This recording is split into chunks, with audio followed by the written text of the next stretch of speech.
that would bring me to like the hierarchy of literature as well. So, as I said, most of the research that you're going to find is on the public medical database, otherwise known as PubMed. Whether or not the article is peer reviewed, you just check the journal, and then you can look that up. And if you're unsure, then that's a telltale sign if there's like spelling errors, things like that. As I said, the hierarchy of literature is technically two hierarchies smashed into one for a general hierarchy, but you can divide it into raw data, which is randomized controlled trials, cohort data, and observational data, animal and in vitro data, and then expert opinion and anecdote or case reports, and also case series go into that as well.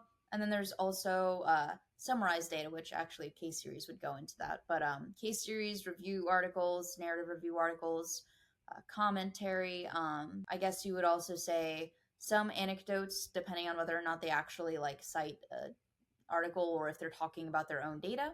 Meta-analyses and systematic reviews go on top of that.